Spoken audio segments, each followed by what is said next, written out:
Class हमने आपने हमारे साथ में अलंकार को पढ़ लिया है। आज हम नए टॉपिक वाक्य के बारे में जानेंगे, उसको हम पढ़ेंगे। तो आज हम देख लेते हैं कि वाक्य क्या है और कैसे ये काम कर रहे हैं। आइए चलते हैं वाक्यों की ओर। देखिए, पहली बात हमारी बनती है कि वाक्य क्या है। पहला प्रश्न हमारे दिमाग में आता है कि वाक्य है क्या, जो हमें सीखना है। तो वाक्य का जैसा कि आप जानते हैं कि इंग्लिश में कहा जाता है कि group of words make a complete sense be called a sentence. ये ठीक उसी को हम यदि हिंदी रूपांतरित कर लें तो इसे बहुत अच्छे से समझ सकते हैं। जैसे कि शब्दों का वह सार्थक समूह जिसका कोई अर्थ हो उसे हम वाक्य कहते हैं। तो यहाँ सार्थक समूह से मतलब ऐसा है क्लास कि जिस वाक्य में जो हमारे शब्द दिए गए हैं वो शब्दों का कोई अर्थ निकले और एक क्रमबद्ध निकले, जो शब्द दिए गए वो एक क्रम से दिए गए हों, तो ऐसे शब्दों के समूह को हम वाक्य कह लेते हैं। अब हम वाक्य की जब बात करते हैं क्लास, तो मुख्य रूप से जो वाक्य हैं वो हमारे दो भागों में बटे हुए हैं, नंबर 1 और नंबर 2। तो नंबर 1 वाक्य में जब हम देखते हैं तो नंबर 1 में हमारे पास आ जाता है अर्थ के आधार पर वाक्य।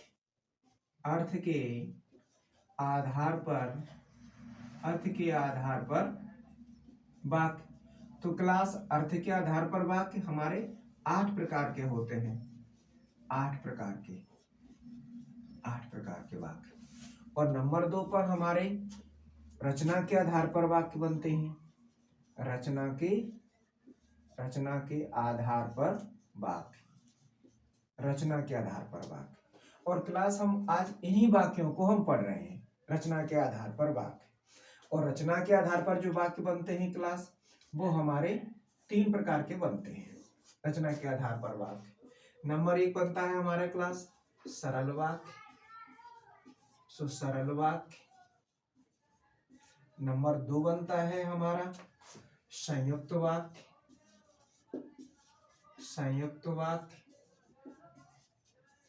नंबर 3 बनता है क्लास हमारा मिश्र वाक्य। मिश्र या इसे मिश्रित भी कह सकते हैं, तो मिश्र वाक्य। तो हमारा नंबर 1 आ जाता है सरल वाक्य। तो रचना के आधार पर हमारे वाक्य कितने 3 प्रकार के हो गए। नंबर 1 हमारा सरल वाक्य, नंबर 2 हमारा संयुक्त वाक्य, नंबर 3 हमारा मिश्र वाक्य। तो उसका जो सबसे सरलतम रूप है वो हमारा पहला वाक्य है सरल वाक्य। तो सरल वाक्य क्या है क्लास? तो सरल वाक्य को ऐसे समझ सकते हैं कि जिस वाक्य में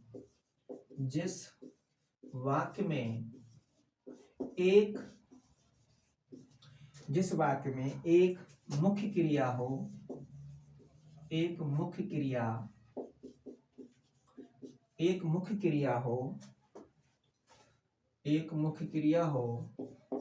उसे हम सरल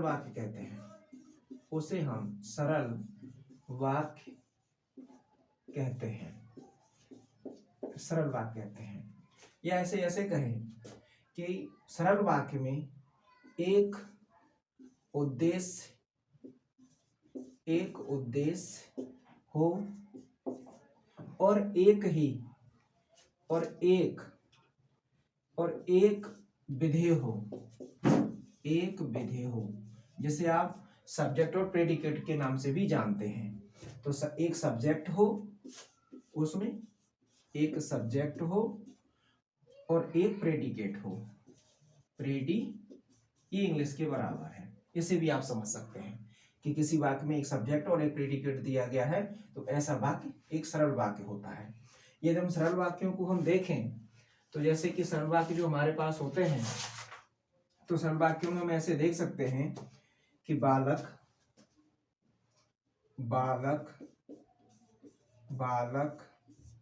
रो रो कर चुप हो गया। क्लास अब हम यह देख लें तो हम यह देख रहे हैं कि जो बालक है एक ही ये सब्जेक्ट है और ये चुप हो जाना एक विधेयक है। तो हम यह देख लेते हैं कि ये सरल वाक्य है। सरल वाक्य के और एग्जांपल एक और ले लेते हैं। मुझसे मिलने के लिए, नंबर 2 एक और सरल वाक्य देख लीजिए। मुझसे मुझसे मिलने के लिए मुझसे मिलने के लिए प्रतीक्षा करनी चाहिए या प्रतीक्षा करनी पड़ेगी, इंतजार करना पड़ेगा, प्रतीक्षा करनी पड़ेगी या इंतजार करना पड़ेगा।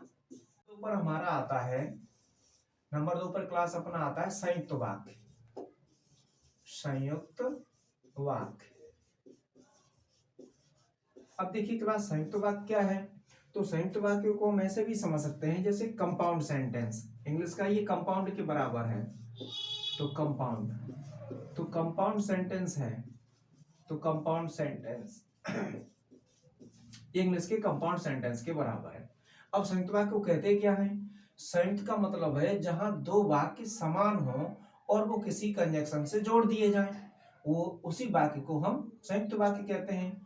तो संयुक्त वाक्य को हम क्या कह सकते हैं, जहां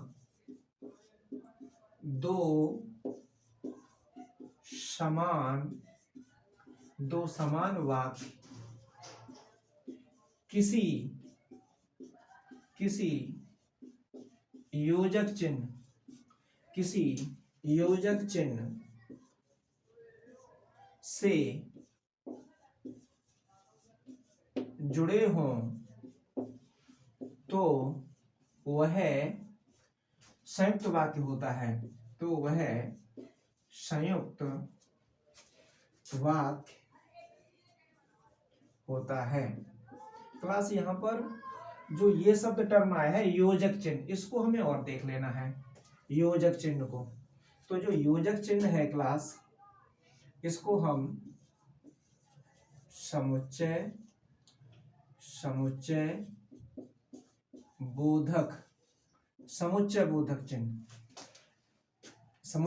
भी कहते हैं, या ऐसे हम समुच्चय बोधक को, ये योजक चिन्ह है क्लास, उसी को हम क्या कहते हैं, समुच्चय बोधक। और इसे इंग्लिश में हम देखना चाहें तो इंग्लिश के बराबर ये कंजक्शन के बराबर है, कि कंजक्शन होता है, कंजक्शन माने जोड़ने वाला, यानी दो समान वाक्यों को जो जोड़ देता है उसको हम समुच्चय बोधक कहते हैं, या हिंदी में योजक चिन्ह भी कहते हैं। और इंग्लिश में ये कंजक्शन के बराबर काम करता है।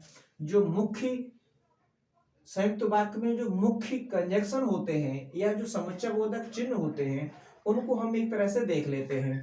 उसमें देख लीजिए हमारे पास कौन कौन से हैं जो मुख्य काम करते हैं। क्लास संयुक्त जो हमारे संयुक्त वाक्य में जो मुख्य रूप से संयुक्त वाक्य में प्रयोग में जो कंजक्शन आते हैं उन्हें हम देख लेते हैं। प्रयोग में आने वाले प्रमुख समुच्चय बोधक चिन्ह या योजक चिन्ह। तो जो प्रमुख योजक चिन्ह है वो हमारे कौन कौन से आते हैं उन्हें हम देख लेते हैं क्लास। तो इसमें मुख्य रूप से आता है जैसे कि और है, और अब और के साथ में क्या आता है, तथा के साथ में क्या आता है, एवं। तो क्लास ये देखिए कि और तथा एवं ये एक ही अर्थ देते हैं, तो ये भी इसमें प्रयोग आ जाते हैं। इसी के साथ में आ जाता है इसलिए, ये भी इसी के बराबर है। इसलिए के साथ में अतः भी आता है, ये भी इसी के साथ काम करता है। अतः के साथ में परंतु या किंतु, ये भी इसी के साथ आता है। इसके साथ आगे आ जाता है या के साथ में आगे हमें मिल जाता है नहीं तो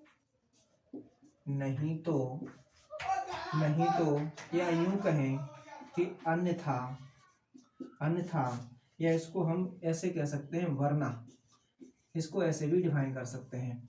तो क्लास हम ये देख सकते हैं कि जो संयुक्त वाक्य हैं उनमें यदि हम इन चीजों को देख लें तो संयुक्त वाक्य को पहचानना बहुत ही हमारे लिए आसान हो जाएगा। जैसे कि योजक चिन्ह कौन से, जैसे कि ये और हैं तो ये एक ग्रुप बना लेंगे, और तथा एवं। दूसरा ग्रुप हमारा क्या बन जाएगा, इसलिए और अतः का बन जाएगा। तीसरा हमारा बन जाएगा परंतु का बन जाएगा। अगला हमारा या का बन जाएगा, नहीं तो ये हमारा अगला ग्रुप बन जाएगा। तो यदि हम इनको देख लें तो हमारा संयुक्त वाक्य हमें पहचानने में बहुत ही आसानी हो जाती है। ये जिस वाक्य में दिए जाएंगे वो हमारा संयुक्त वाक्य होगा। अब जो संयुक्त वाक्य होता है इसमें एक शब्द आता है समान अधिकरण। समानाधिकरण भी इसे कहते हैं, समानाधिकरण। तो इसको हम ऐसे धिकरण, इसको भी ऐसे समझ सकते हैं, समानाधिकरण समुच्चय बोधक चिन्ह। तो समानाधिकरण समुच्चय बोधक चिन्ह। तो क्लास हम इसमें अधिक परेशान न होते हुए हम ये देख लें कि वे चिन्ह जो संयुक्त वाक्य में प्रयुक्त होते हैं, वे कंजक्शन जो संयुक्त वाक्य में लगते हैं, वे योजक चिन्ह जो संयुक्त वाक्य में लगे हैं, उन्हीं सबको हम समान अधिकरण कहते हैं। क्योंकि समान अधिकरण का मतलब हुआ कि जो ऐसे वाक्य जो समान रूप से एक हैं उनको जोड़ने का जो काम करते हैं उन्हीं को हम समान अधिकरण कहते हैं। तो ये जो कंजक्शन दिए गए हैं ये सभी कंजक्शन समान अधिकरण कंजक्शन ही कहे जाएंगे। ये जो और, तथा, एवं, इसलिए, अतः, परंतु, किंतु, या, नहीं तो, अन्यथा, वरना, ये सब के सब जो हैं वो समान अधिकरण समुच्चय बोधक चिन्ह या समान अधिकरण योजक चिन्ह कहे जाएंगे। अब इसके हम देख लेते हैं क्लास। उदाहरण देखिए, रात हुई और तारे निकले। तो देखिए यहाँ पर ये क्या चिन्ह दिया, हमारा योजक चिन्ह और दिया है। तो जब योजक चिन्ह हमारा है और मिल गया, तो और मिलने से वाक्य कैसा हो गया, हमारा संयुक्त वाक्य हो जाएगा। यहाँ हो गया हमारा संयुक्त वाक्य। दूसरे को देखिए, मोहन बीमार है, एक बात हो गई, ठीक है, इसलिए आ नहीं सका, अच्छी बात है। अब देखिए यहाँ पर इसलिए दिया गया है, तो इसलिए योजक चिन्ह हमने पढ़ा है कैसा है, समान अधिकरण में आता है, और समान अधिकरण में आता है तो हमारा वाक्य कैसा हो गया, संयुक्त वाक्य हो गया। तो ये भी हमारा कैसा हो गया, संयुक्त वाक्य हो गया। संयुक्त वाक्य एक एग्जाम्पल और मिल गया हमें। अगला एग्जाम्पल देखिए, हम अपने पास में क्या है, तुम मान जाओ, तुम मान जाओ, अन्यथा। अब यहाँ देखिए अन्यथा है, और अन्यथा ये किसके बराबर है, नहीं तो या वरना। तो ये नहीं तो या वरना के बराबर है, तो ये वाक्य भी अपना कैसा हो गया, संयुक्त वाक्य हो गया। क्लास, मुझे उम्मीद है कि अब आपको ये संयुक्त वाक्य समझ में आ गया। क्लास, अब हमारा तीसरा जो वाक्य है वो हमारा है मिश्र वाक्य। तो मिश्र वाक्य को हम कैसे पढ़ते हैं, कैसे जानते हैं कि मिश्र वाक्य में एक प्रधान वाक्य होता है और उसके अन्य गौण या आश्रित वाक्य होते हैं। तो प्रधान वाक्य को ही हम कहते हैं कि जो मुख्य वाक्य है, और गौण का मतलब आश्रित, अर्थात यहाँ यह मतलब निकला कि जो आश्रित वाक्य हैं वो अर्थ को पूरा करने के लिए प्रधान वाक्य पर निर्भर होते हैं। और जब ऐसा वाक्य हमें मिल जाए कि इसमें एक हिस्सा पूरा हो और दूसरा हिस्सा किसी पर निर्भर हो, तो ऐसे वाक्य को हम मिश्र वाक्य कहते हैं। मिश्र वाक्य में जो प्रमुख योजक चिन्ह आते हैं वो हमारे इस प्रकार से मिलते हैं क्लास, जैसे कि की है, जो, वह, जिसे या उसे, ऐसा जो, वही जिसे, यदि तो, जो, अथवा इसके रूप, जो के रूप भी मिल सकते हैं हमें, जैसे कि जो के रूप जब तब, जिसको, जिसने, जिसे, ये सब जो के रूप मिलेंगे हमें।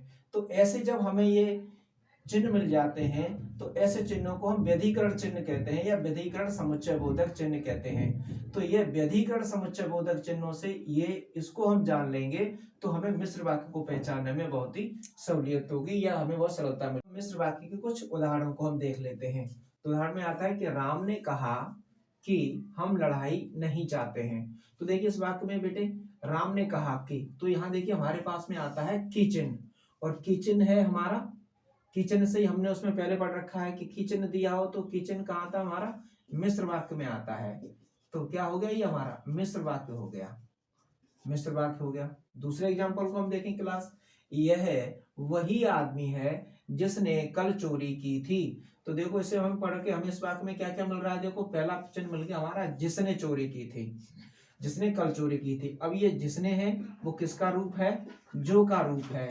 तो जो का रूप हो हमारा किस वाक्य में आता है, मिश्र वाक्य में आता है क्लास। तो ये हमारा कैसा वाक्य हो गया, मिश्र वाक्य हो गया।